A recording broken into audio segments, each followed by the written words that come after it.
This is the story of a species that should not have survived, of a creature whose body is stitched together from contradictions, a spine not designed for walking upright, a pelvis too narrow for childbirth, a larynx dropped for the sake of speech, but at the cost that any bite of food could be the last.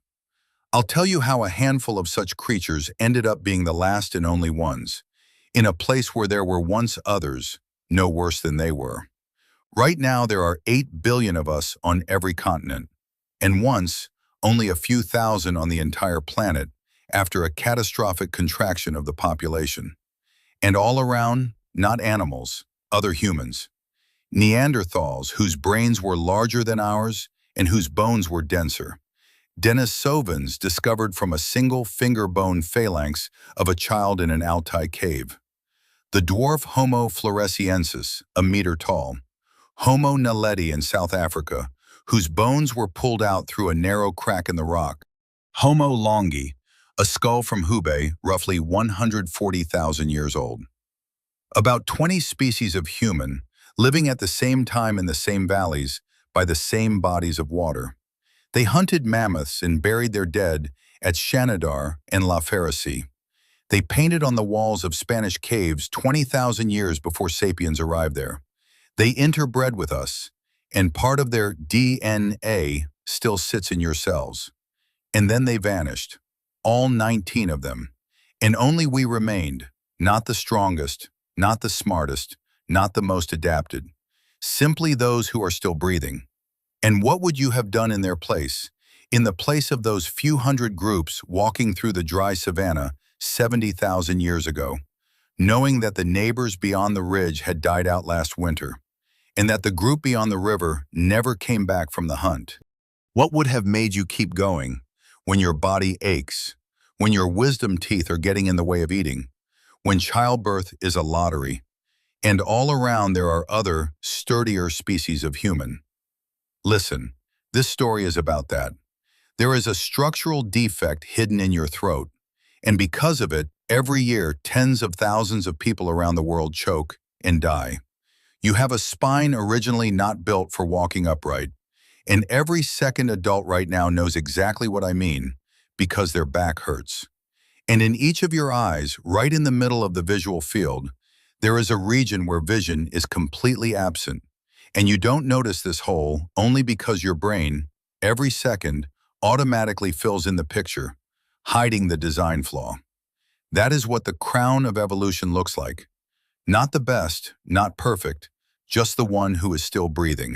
And around 70,000 BC, according to one of the leading hypotheses in paleogenetics, there were perhaps only a few thousand of us left on the entire planet, a handful of survivors after a catastrophic contraction of the population. Modern science distinguishes about 20 species in the genus Homo. Remember that number. By the end, it will sound entirely different.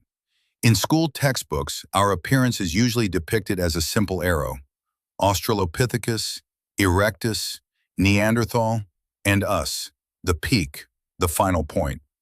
The real picture is messier and more interesting. In 2016, French paleoanthropologist Hublin from the Max Planck Institute for Evolutionary Anthropology published the results of a redating of bones from the Moroccan cave of Jebel Irhoud. The bones had been lying there since the 10,006, but reanalysis using thermoluminescence and electron paramagnetic resonance on tooth enamel produced an unexpected result: 2,000 years. These were the earliest known Homo sapiens at the time, and they were already spread across all of North Africa, smeared across the continent rather than concentrated in a single spot. No Eden in a single location ever existed. While early sapiens were wandering across the African continent, Europe was ruled by the Neanderthals. In Siberia and East Asia, the Denisovans lived. On the Indonesian island of Flores, the dwarf Homo floresiensis, about a meter tall, and in South Africa, Homo naledi. In early cave layers in China, there are traces of Homo longi. According to current estimates, during the Pleistocene, up to 5 to 7 species of human coexisted on the planet at once. not as an abstraction, but literally next to each other, in one ecosystem, sometimes in one valley, by the same watering hole. Today, only one species of us remains out of the roughly 20 that science recognizes in the genus Homo. That simple number breaks the very phrase, the crown of evolution. The crown is not the best, the crown is the last. To understand exactly how we ended up here, we first need to describe the world in which all this was happening. That world is the Pleistocene, an epoch that began about 2,600 years ago and ended only 700 years ago. The Pleistocene is not a single continuous ice age, as is sometimes imagined, but a pendulum, long, cold phases of about no years, interspersed with short, warm interglacials of no years. The Danish paleoclimatologist Dansgaard showed in the Using Greenland Ice Cores that the temperature could change by degrees in just a few decades, meaning that within a single human lifetime, the planet could literally become a different place. In the coldest phases, sea level dropped meters below today's. The English Channel was dry land, walked across by mammoths and reindeer. Between Siberia and Alaska stretched the land bridge of Beringia, connecting two continents. The modern Persian Gulf was a dry river valley. The Sahara went back and forth between lakes and herds of antelope and a return to desert. The last green Sahara existed roughly from 2000 Nol by sea, and back then people lived there, fishing and leaving rock paintings on the Tassili Niger Plateau. The same world was roamed by megafauna, the woolly mammoth, up to 2 meters at the shoulder and weighing up to 1 tons, the woolly rhinoceros, the cave bear weighing close to a ton, the saber-toothed cats Smilodon with 20-centimeter fangs in North and South America, giant ground sloths the height of a 2-story house, glyptodonts the size of a small car, the cave lion, a quarter larger than the modern African one. And next to all this, other humans. Neanderthals dominated Europe and the Middle East from Chutanol to about Sorknol BC. They were stockier than us, broader in the shoulders, with a larger brain volume, on average pens cubic centimeters, compared to our tripet set. Thicker, denser bones, more powerful musculature, higher metabolism. By every biomechanical parameter, they should have outclassed us. They buried their dead at Shanidar, at La Ferracie, at Kabara. They made ornaments from bird claws and shells, and in all likelihood were able to speak. The anatomy of their hyoid bone and larynx allows for it. They interbred with us. Every modern human of non-African descent carries between a Deen and Shatiri% Neanderthal DNA in their genome. This is not a guess. It is the deciphered genome of 2017, the work of Pabo's team at the Max Planck Institute in Leipzig. Denisovans are a separate story, and it's a Russian one. In Denisova Cave in the Altai, an expedition of the Institute of Archaeology and Ethnography of the Siberian branch of the Russian Academy of Sciences had been working since the Adna Tisacha Debiatsot Vosimdesets, under the leadership of Derevianko and Shunkov. In Dvet Tishachi Vosim, a tiny finger-bone phalanx of a child was found in one of the cave layers. Part of the bone was sent to Pabo's laboratory in Leipzig. After a year of work extracting the DNA, it became clear. This was a new species of human, discovered from a single finger, with no full skeleton. The first species in history identified by paleogenetics before paleoanthropology. Today we know that Denisovans live from the Altai to Tibet and Southeast Asia. Modern Melanesians carry up to 5% of the Denisovan genome. A single Denisovan gene, EPASODine, to this day helps Tibetans live above 0 meters, a literal physical trace of an extinct species inside a living one. Homo floresiensis on the island of Flores, a dwarf branch about 1 meter tall that survived until roughly BC. Homo naledi in South Africa, yet another parallel line, whose bones were discovered in the Rising Star Cave in 1213. Paleoanthropologist Berger himself couldn't squeeze through the narrow crack in the cave and convened 6 slim-built female scientists. They carried out more bone fragments than expected. Late dating gave roughly trista no years, meaning Homo naledi existed in parallel with the early sapiens. Modern humans left Africa several times, and most of these waves broke off. The Homo sapiens who reached the Levant around Sto 20 no BC, in all likelihood, died out or were absorbed. The next wave, around 60 no years ago, turned out to be the one from which all currently living non-Africans descended. Between these attempts, tens of thousands of years of failure before we finally pulled it off. But before we figure out why exactly we succeeded in surviving, we need to take an honest look at the body we had to do it with. When biomechanists, anatomists, and paleogeneticists methodically lay out the body of Homo sapiens point by point, the picture is the kind they don't show you in school textbooks. Not because anything is being hidden, but simply because it's inconvenient. Let's start with the spine. Walking upright is the main thing that sets us apart from chimpanzees and gorillas, and the main thing we pay for. The original structural plan of the body in our distant ancestors was four-legged. The spine is built as a horizontal bridge between the front and hind limbs. When, about 7 million years ago in the East African savanna, the hominid line stood up on 2 feet, this bridge was turned vertical, abruptly, almost instantaneously on the timescale of evolution. Now the redirected bridge holds everything: head, shoulders, rib cage, internal organs.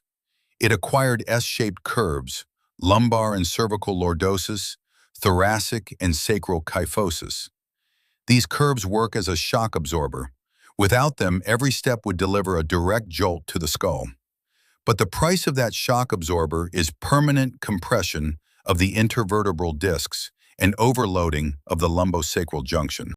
According to the largest international study, the global burden of disease, 2020, lower back pain is the leading cause of disability in the world. Not cardiovascular disease, not cancer, but the back. Between 15 and 20% of adults are experiencing it right now, at any given moment, anywhere on the planet. That is the price of walking upright, spread out across 2 billion modern humans. The knees are a separate line item on this bill. The hip joint copes relatively well, but the knee joint, originally bent in four-legged animals, is in us almost fully extended. The anterior cruciate ligament has become the weak link in the design, and its injuries today are among the most frequent sports injuries. In our four-legged ancestors, that problem simply did not exist. The foot, with its 26 bones in each leg and 3 arches, rests on narrow ligaments, which produces flat feet, heel spurs, and bunions. These are not diseases of civilization, but the basic fragility of a structure on top of which body weight was placed. Varicose veins, hemorrhoids, prolapse of the pelvic organs, hernias, all of these are side effects of the fact that the insides now hang vertically, and the blood from below is forced to return upward against gravity. But the real price of walking upright isn't the back, and it isn't the knees, it's the pelvis. For a human to walk on 2 legs, the pelvis had to narrow and rotate. A vertical structure requires a narrow, bowl-shaped pelvis. At the same time, Homo sapiens has a large brain, and these 2 demands are in direct conflict. In 1960, the American anthropologist Washburn formulated this contradiction in the pages of Scientific American and called it the obstetric dilemma. You cannot simultaneously walk efficiently and give birth comfortably. Evolution found a compromise. Children are born biologically premature. If a human child developed in the womb for as long as a chimpanzee infant would, by the brain-to-body ratio, the pregnancy would last about 21 months. But a mother with such a term would not be able to deliver. So 9 months, and then at least another year of complete helplessness on the outside. The child is essentially born premature and finishes developing already in arms. This explanation held in science for more than half a century. In 2020, anthropologist Dunsworth proposed an alternative hypothesis called energetics of gestation and growth. According to her data, birth happens not when the head stops fitting through the pelvis, but when the mother stops being able to handle the energetic load of pregnancy.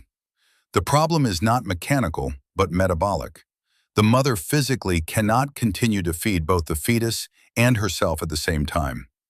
There is a real scientific argument in anthropology today. What exactly limits the term of human pregnancy? The pelvis or the energy? Both hypotheses have their supporters in published papers, and this is what normal science looks like.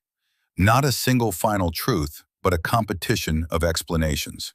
But one thing is certain, human childbirth is the hardest in the animal kingdom. The infant's head passes through the pelvis with minimal clearance, rotating on the way. In the Paleolithic, the mother had a high risk of dying, and precisely because of this, according to anthropologist Rosenberg's hypothesis, childbirth in Homo sapiens has been collective from the earliest times. Other women were always present nearby. This is perhaps one of the most ancient social behaviors that distinguishes us from our closest relatives. The 21-month figure isn't an abstraction. If evolution had not found a compromise, a human pregnancy would have lasted nearly 2 years. I'd be curious to know how many of you are hearing that for the first time. Let's move on to the brain.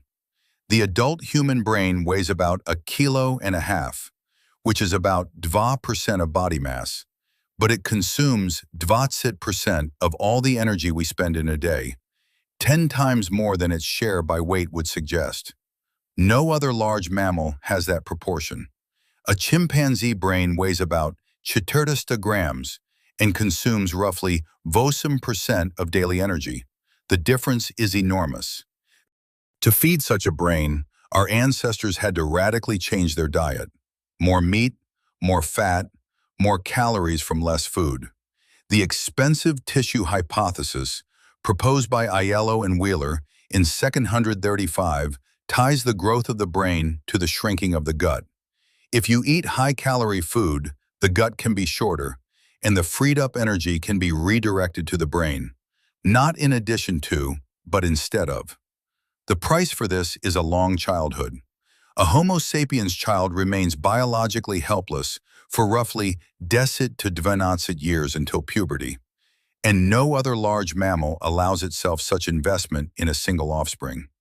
If a nomadic hunting band loses an adult hunter, it loses 20 years of collective investment. A big brain isn't just an expensive luxury, it is an evolutionary bargain. We pay for it with every year of long childhood, every pregnancy on the edge, every calorie that could have gone into muscle but goes into cortex instead. And a big brain is needed, among other things, for speech.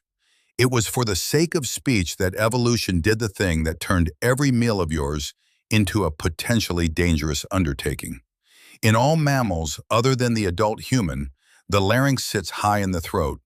This allows breathing and swallowing at the same time, the two flows separated. A newborn Homo sapiens is built exactly the same way. It can drink milk and breathe through its nose simultaneously without coming off. Only from about 6 months to 2 years does the larynx in our child gradually descend lower. Harvard biologist Lieberman links this to speech. The low position of the larynx enlarges the resonant cavity and makes it possible to pronounce the full set of vowel sounds. Without that, language in the form we have it would most likely not exist. The price is catastrophic. The breathing and digestive pathways now intersect at a single crossing. And when we swallow, the epiglottis must manage in time to cover the entrance to the trachea. If it doesn't make it in time or doesn't close tightly, food enters the airway. According to data from the World Health Organization, choking from a foreign body is among the leading causes of accidental death in the world, especially in children under 5 and in the elderly. Tens of thousands of deaths every year. And this is not a disease, not strictly an accident in the narrow sense. It is the anatomical debt for our speech, the ability to talk in exchange for the risk of choking on a bite of food every time you eat. Now to the eyes. In the visual field of each of your eyes, there is a region where vision is completely absent, the place where the optic nerve enters the retina, and there are no light-sensitive cells there. You don't notice this hole only because the brain, by default, fills it in with what, by its calculations, ought to be there. Every second, with every movement of the eyes, the brain forges the picture so that you don't panic at the void. Why does this spot exist at all? In vertebrates, the retina is built inside out. The light-sensitive cells are placed at the back, and the nerve fibers running from them go forward, between the cells and the light source. For all these fibers to leave the eye in a single bundle, there has to be a hole in the retina. In the octopus and the squid, the retina is built the right way. Light-sensitive cells in front, nerves behind, no blind spot. The cephalopod design is objectively better than ours. But evolution doesn't work from a blank sheet. In our vertebrate ancestors, the retina became this way before the move onto land, and it can no longer be redone. It's wired into the foundation. To this list belong other compromises as well. Wisdom teeth. Our ancestors had a longer jaw, which fit a full set of 32 teeth, but when we switched to cooked and soft food, it started to shorten. And by various estimates, between 3% and 40% of modern people run into the fact that the third molar has nowhere to grow. The recurrent laryngeal nerve runs from the brain downward, loops around the aorta, and only then returns upward to the larynx. In the giraffe, because of the long neck, this nerve takes a detour of up to meters, even though the direct route would be about 9 centimeters. This is a legacy of our fish ancestors, in which vessels and nerves ran side by side and along a short route, and nature never rerouted the trip. The appendix, a tiny worm-like outgrowth, the acute inflammation of which, before the appearance of antibiotics and accessible surgery, that is, before the second half of the 20th century, was a fatal diagnosis. Problems with the nasal sinuses, which drain poorly and are prone to infection. A predisposition to snoring and obstructive sleep apnea. If you put it all into a single list, back, knees, varicose veins, narrow pelvis, expensive brain, lowered larynx, blind spot, wisdom teeth, the loop of the laryngeal nerve, appendix, sinuses, what you get is a creature that, by strict engineering logic, should not have passed natural selection. But there are 1 billion of us on every continent, which means somewhere all of this pays off. To understand where, we need to compare ourselves with those who lost. The closest competitor is the Neanderthal. He appeared earlier than us, about 20-30 years ago, lived in Europe, the Middle East, the Caucasus, and Central Asia, and was biologically better adapted to cold. Short limbs, a barrel-shaped chest, a powerful nose for warming the icy air, thick bones, dense muscles. By the estimates of biomechanists, the average Neanderthal exceeded the average sapiens in physical strength by about 12%. His brain was larger than ours, a 10 cubic centimeters against our 300 pas. He made tools of the Mousterian and then Chateauperonian cultures. He hunted mammoths, woolly rhinos, bison, knew how to start a fire on demand, buried his dead at Shanidar, at La Ferracie, at Kebara, at Teshiktash. He used ochre and manganese. He had ornaments made from bird claws. In the caves of Ardales and La Pasiega in Spain, in 2019, rock images were found dated to more than 70 years ago, painted by Neanderthals vet years before sapiens arrived there. And he vanished. Around 70 BC, the Neanderthals finally dissolved.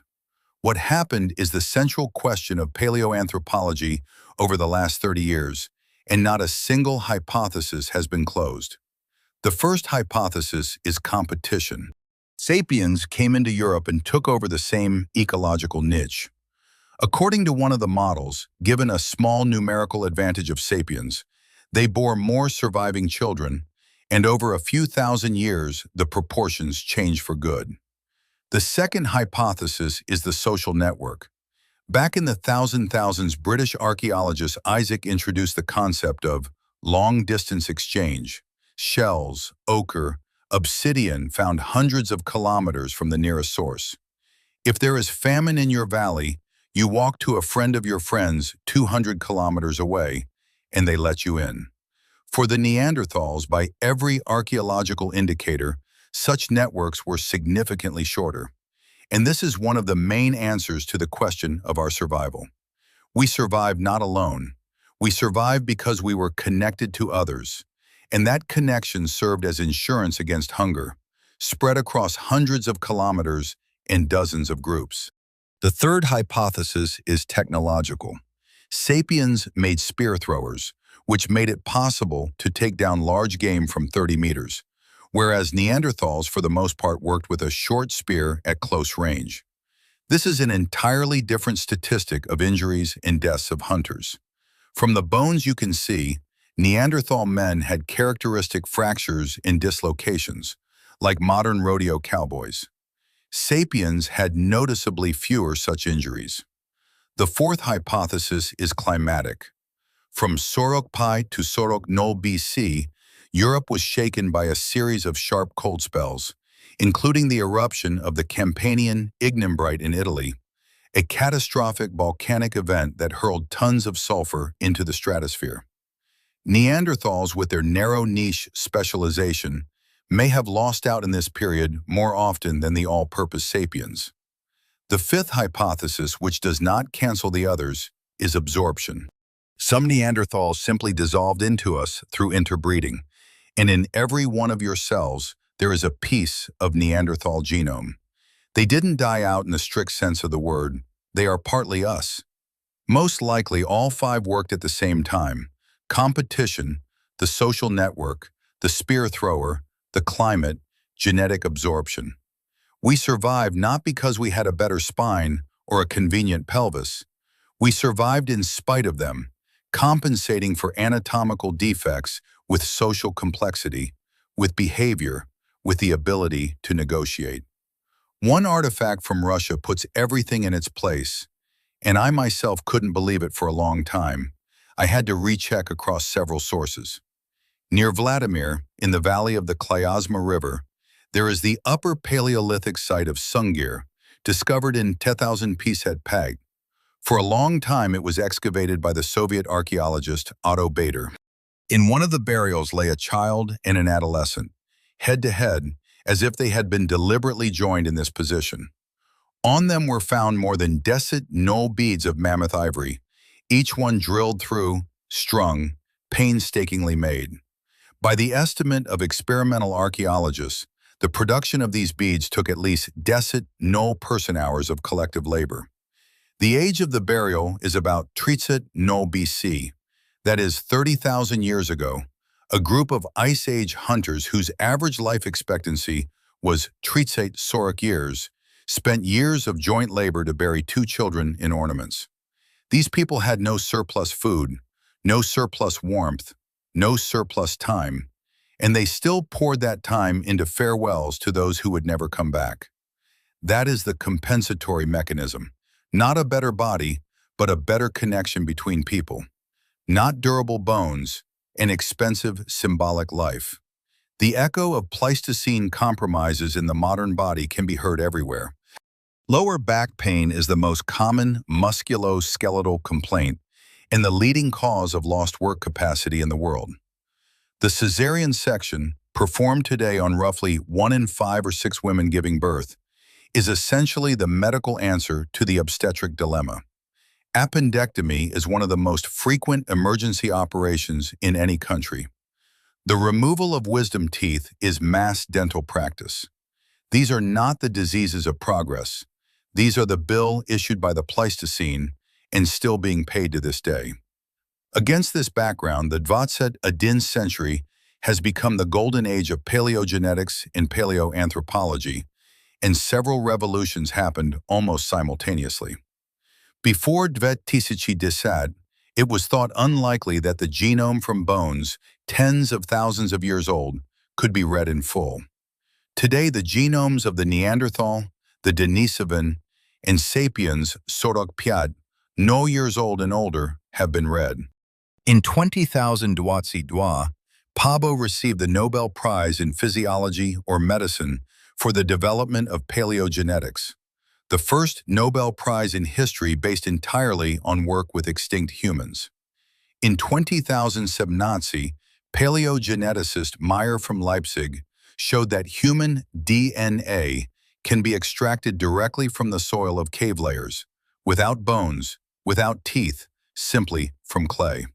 From cave sediment, one can now determine who lived there 3 no years ago, and even sites without bone finds have turned into a potential source of data. In parallel, isotope analysis of tooth enamel has opened the possibility of reconstructing migration routes.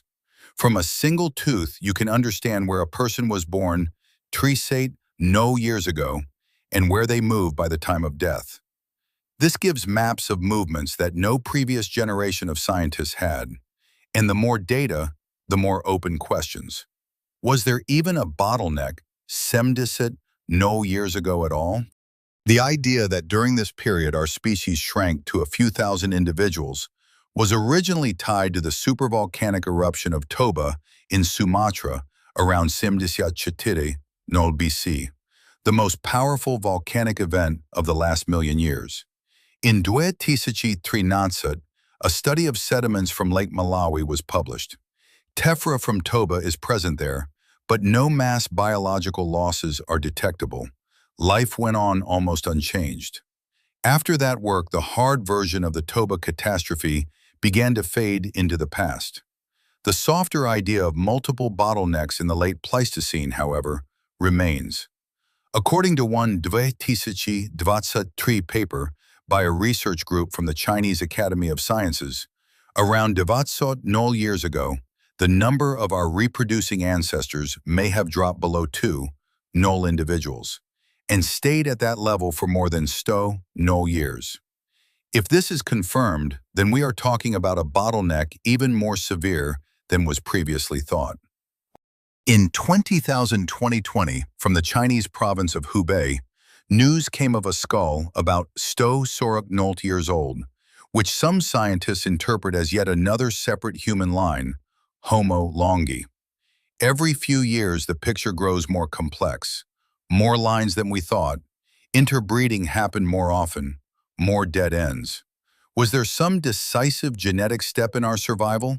Say, a mutation in the FOXP2 gene linked to speech and fine motor skills? Or was it about social structure, not a single gene, or just chance?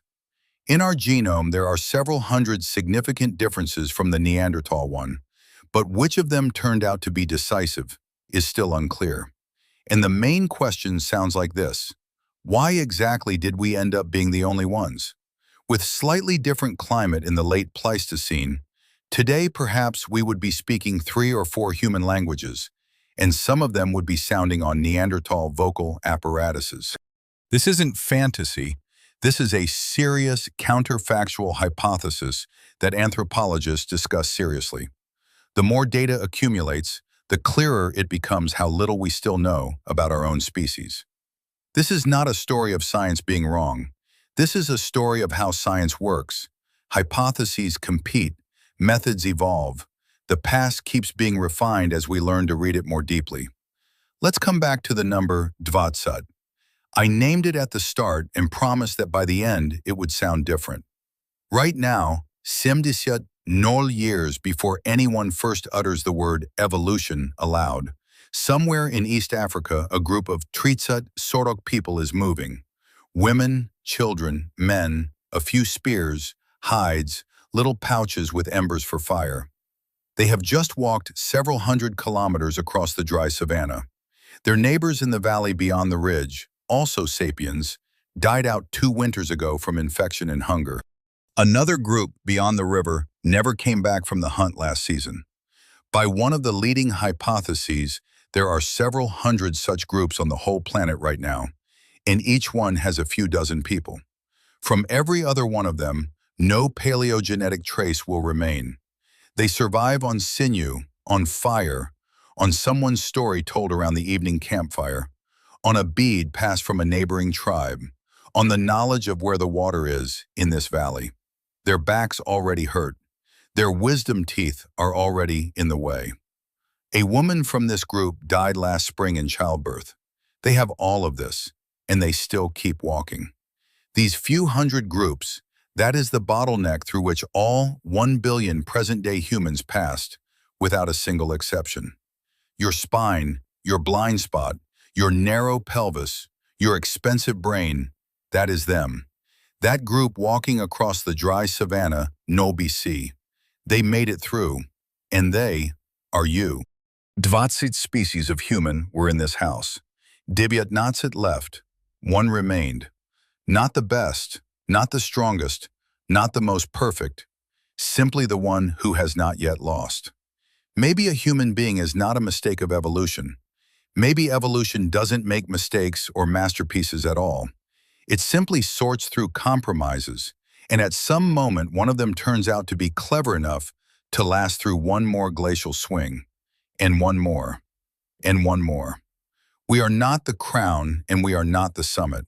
We are the compromise that has not lost yet. Write please in the comments how this story landed for you. I really want to know if it caught you. Do you think the group of hunters at Sungur acted reasonably when they gave thousands of hours of labor for beads of mammoth ivory for 2 dead children, instead of hunting and warmth for the living? And one more thing, is it easier for you to watch a horizontal video or a vertical one for the phone?